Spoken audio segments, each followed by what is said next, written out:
Hey, welcome back to the 5-Minute Strategist. I bet you've heard the expression hire before you're ready. It just means to hire before the business need arises or crystallizes, because there's a significant time component to hiring, from the recruitment to the onboarding to the training. So if you wait until the time the need arises, it'll take some time before they're up and running. Now, this might be valid-ish advice. I've seen it go completely the wrong direction, but that is a different episode. The reality is that you need to be ready before you hire. You, not the business. You should only be hiring to the capacity of your leadership. Or you're doing yourself, the business, and that poor new hire a grave disservice. As you grow your business from being a newbie entrepreneur to being a thriving business, the decisions that worked when you were a team of 1 aren't going to work in the same way when you're a team of 5 or a team of 10. When the business grows, you need to scale your leadership alongside it so that you stop being the bottleneck for everything. When you remove yourself as that bottleneck, communication, decision-making, innovation allows your business to continue to expand. So you need to think about, what is your leadership framework? How is it going to grow with your business? How does it empower your team to act when you're not there? And how does it foster the culture that you want? And how do you make sure that all of it can sustain the pressure of a growing business?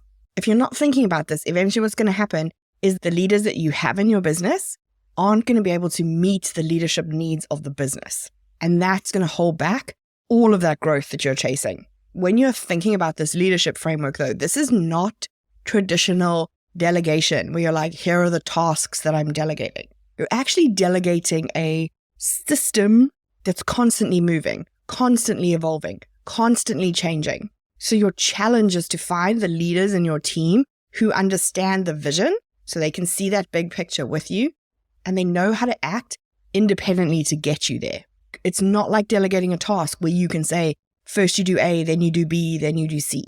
When you're expanding leadership, you need people to understand how to act in any situation, even the ones you can't predict. So you want to start with yourself first of all. Think about, what is your current leadership style? How is it working? Does it feel sustainable long-term with where you're trying to get to? Maybe you've noticed that you're micromanaging a little more than you would like to. Maybe you are trying to do all the things and not doing all of them great. Maybe your communication is suffering. Maybe there's some areas where you know you're probably just not the best suited to be leading that particular project or part of the business. In the same way, when you're delegating a task, when you're delegating leadership, you need to step back and allow other people to step up. And this is really hard. When you're doing this with leadership, it is so much harder than doing it with a task, because leadership is such an innate and internal thing. You're probably not documenting your leadership the way you're documenting a process. So how do you even begin to pull that out of your brain? Well, the good news is that the whole goal here is for you not to delegate exactly what you would do in what order, but to find those leaders who you can trust and then give them the tools and the authority that they need and let them lead. And this doesn't have to happen tomorrow, but you have to be thinking about this. If you are thinking about growing your business, you have to be thinking about how you're scaling your leadership. Those two go hand in hand.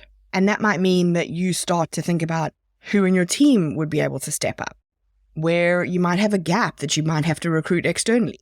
You might want to think about where you want to invest in some training and development for those future leaders. You might want to think about who you're going to mentor into that space. Who gets to shadow you?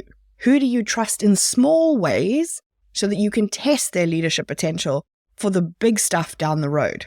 Much like that first Facebook ad that you did, or the first launch that you did, or even the first time you turned on TikTok.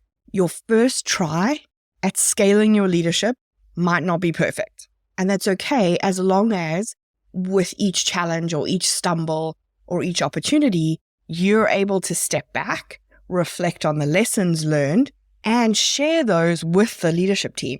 That's how you build that resilient leadership structure. The key to successfully scaling your leadership is finding those leaders who understand the vision and can implement it in a way that sustains your business's success. So what is your strategy for scaling your leadership alongside your business growth?